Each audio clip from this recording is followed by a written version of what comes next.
સુરતમાં ઉત્તર પ્રદેશના ધારાસભ્યના સ્વાગત માટે લક્ઝરી કારોનો કાફલાનો વિડીયો વાયરલ થતા પોલીસ એક્શન મોડમાં આવી છે। પરમિશન વગર લક્ઝરી વાહનોનો કાફલો નીકળ્યો હોવાનું સામે આવ્યું છે। ઉધના મગદલ્લા વિસ્તારથી સુરત એરપોર્ટ સુધીનો રોડ કેટલાક સમય માટે કાફલાએ બાનમાં લીધો હોય તેવી સ્થિતિ સર્જાઈ હતી। ડાર્ક ફિલ્મવાળી 10 થી વધુ લક્ઝરી કારો સાથે કાફલો ઝડપથી પસાર થતા માર્ગ પર થ્રિલર જોવા મળી હતી।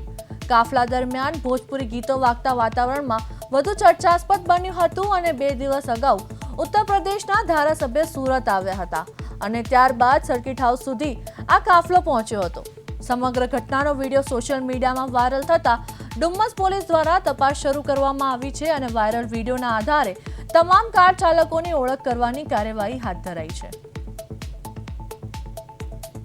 તો સુરતમાં એમએલએના સ્વાગતમાં લક્ઝરી કારોનો કાફલો, પરમિશન વગર રોડ પર કાફલો દોડ્યો। ઉધના મગદલ્લા રોડ પર ટ્રાફિક પ્રભાવિત, કાફલામાં ડાર્ક ફિલ્મવાળી 10 થી વધુ કારો જોવા મળી। ડુમ્મસ પોલીસે વધુ તપાસ હાથ ધરી।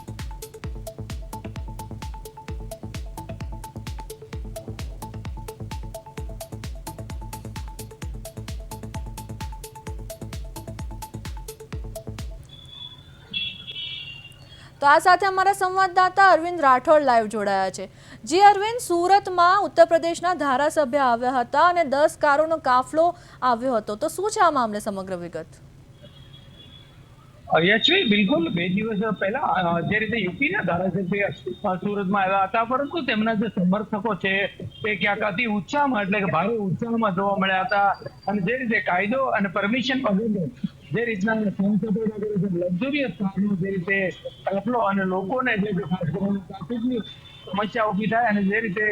સીન સપાટા કરવામાં આવ્યા હતા ત્યારે ચોક્કસથી કાયદો અને વ્યવસ્થાની સ્થિતિ અને ખાસ કરીને પરમિશન વગર આ રીતે નેતાઓની હારે જે કાફલો છે તેમના સમર્થકો છે તે અતિ ઉત્સાહમાં અને કાળી ફિલ્મ એટલે કે ડાર્ક જે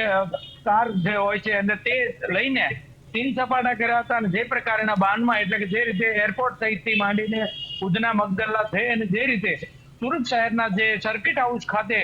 આ જ રીતની તેમની જે ધમાલ મસ્તી સાથે અને ભોજપુરીના સોંગ સાથે લોકોને બાહુમાં લીધા હતા અને આ પ્રમાણેનો જે પાઇપો છે તે કરવામાં આવ્યો હતો ત્યારે ચોક્કસથી પોલીસ પ્રશાસને હવે જે રીતે બ્લેક કલરની જે બ્લેક ફિલ્મો વાળી જે કારો હતી, લક્ઝરિયસ કારો, એટલે તેની ઉપર કાર્યવાહી કરવાની જે કામગીરી છે તે હાથ ધરી છે। પરંતુ મહત્વની વાત છે કે સુરતમાં આ રીતે જાણે કાયદો જે સામાન્ય વર્ગ માટે અને જે વીઆઈપી લોકો માટે અલગ કામ કરતો હોય તેવા દ્રશ્યો સ્પષ્ટ કહી શકાય, કારણ કે જે રીતે પરસેવાના ટેક્સના પૈસા ભરે છે લોકો, એટલે સામાન્ય ગરીબ વર્ગને કાયદાનો કોયડો વીંચવામાં આવે છે ત્યારે આવી રીતે લક્ઝરિયસ કારમાં અને નિયમોને ઉલાળીઓ કરતા નેતાઓ વિરુદ્ધ કે જે કોઈ સીન સપાટા કાર ચાલકોનો માલિક છે તેની સામે કાર્યવાહી ક્યારે થશે તેના પર સૌ કોઈની નજર થઈ હતી। તો જી અરવિંદ, જ્યારે સામાન્ય માણસ આવી કારમાં ડાર્ક ફિલ્મ લગાવે છે તો તેઓને સજા કરવામાં આવે છે ટ્રાફિક પોલીસ તરફથી, તો આવા જે ધારાસભ્યો આવે છે ને એમના જ્યારે આવું થાય છે તો હવે એમ આગળ શું કાર્યવાહી કરવામાં આવશે? યશવી, અલબત્ત એ જ વાત છે, કુલ મળીને જોવા જાય તો જે રીતે કાયદા અને 2 પ્રકાર હોય એટલે કે સામાન્ય ગરીબ વર્ગ માટે અલગ કાયદો અને વીઆઈપી માટે અલગ કાયદો, એટલે આ રીતનો સુરતમાં જોવા મળે છે। એટલે સુરતમાં જે રીતે વીઆઈપી ને કાયદોની એચી કરી અને તમામ નિયમો મૂકી અને પોતાને મનમાની કરતા હોય એવા દ્રશ્યો કહી શકાય, કારણ કે એકાદ ટ્રાફિક પોલીસ સીધું જોઈ શકે છે આ દ્રશ્યો કે ટ્રાફિક પોલીસ એકલ દોકલ બ્લેક ફિલ્મ વાળી કાર આવી હોય તો સુરતની ટ્રાફિક પોલીસ છે તે રીતસરના ઉધડો લેતા હોય છે અને તેમનો વિડીયો પણ બનાવતા હોય છે અને કઈ રીતે કે આ બ્લેક કાર છે અને જે રીતના તેમને મસ્ત મોટો દંડ પણ ફટકારવામાં આવતો હોય છે। પરંતુ અહીં તો જે રીતે યુપીના ધારાસભ્ય છે અને તેઓની સાથે 8 થી 10 જેટલી જે લક્ઝરિયસ કારો અને એ પણ બ્લેક ફિલ્મોમાં અને અલગ અલગ જે રીતે રીલ્સો બનાવવામાં, ભોજપુરી સોંગ વગાડવામાં અને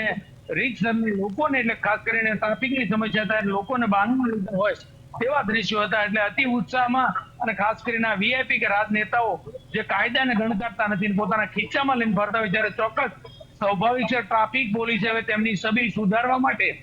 આવા જે કોઈ પણ હોય રાજ નેતા હોય કે કોઈ પણ હોય પણ તેમની વિરુદ્ધ કડક કાર્યવાહી કરી અને એને પણ બતાવવું પડશે કે આ રીતનો દંડ આવા લોકોને પણ વીઆઈપી ને કર્યો છે તો જ ભરોસો પોલીસ ઉપર બેસે, નહીં તો તે રીતે અગાઉ પણ આવી રીતે પોલીસના ધજાગરા ઉડતા હોય છે। એટલે કાયદો નેતાઓ માટે અલગ હોય છે અને સામાન્ય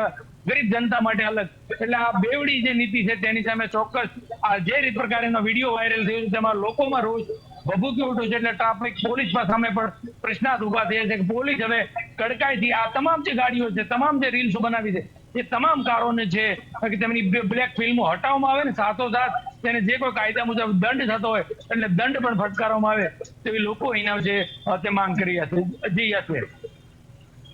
તો જી અરવિંદ, આ વાયરલ વિડીયો બાદ શું લાગે છે કે આ વીઆઈપી કાર ચાલકો સામે પોલીસ દ્વારા કોઈ કાર્યવાહી કરવામાં આવશે? યશવી, હાલ જે પ્રકારે 2 દિવસ પહેલાનો વિડીયો છે, પરંતુ હવે જે રીતે સોશિયલ મીડિયામાં જે પ્રકારેનો આ વિડીયો વાયરલ થયો છે, જે રીતે ભોજપુરીમાં અને જે રીતે આખું આ ધારાસભ્ય સાથેના સમર્થકો અતિ ઉત્સાહમાં આવીને જે રીતે તાંડવ મચાવ્યો છે, ત્યારે પોલીસ માટે પણ હવે જે રીતે પોતાની શાખ બતાવવા માટે એટલે પોલીસે હાલ તો આ જે લોકો છે કોણ કોણથી કોની કાર છે એટલે નંબર પ્લેટના આધારે પોલીસે નંબર જે કાર માલિકો છે તેને સુધી પહોંચવાના પ્રયાસ છે તે ચક્રો ગતિમાન કર્યા છે. ત્યારે જોવું રહ્યું કે હવે પોલીસે મેં કહ્યું એમ કે જે પ્રકારે વિડીયો વાયરલ થયો છે અને પોલીસની આબરૂ પણ આવી ઘટનાઓમાં દાવ પર લાગતી હોય છે, ત્યારે હવે ચોક્કસથી પોલીસ હવે આ તમામ લોકોની જે કાર ચાલકો છે તેમની ઓળખ છે અને ખાસ કરીને જે વગર પરમિશન આ રીતે જે કાર્યવાહી કરી છે તો તેની સામે પણ પોલીસ કડક કાર્યવાહી કરી શકે છે. એટલે હાલ તો પોલીસે જે બ્લેક ફિલ્મોને લઈને તપાસ નો ધમધમાટ તેજ કર્યો છે, ત્યારે જોવું રહ્યું કે આ આખી ઘટનામાં પોલીસ કેવા પ્રકારની કાર્યવાહી કરે છે તેના ઉપર સૌ કોઈની નજર છે. જી યશવી. તો જી અરવિંદ, સમગ્ર માહિતી આપવા બદલ આપનો આભાર.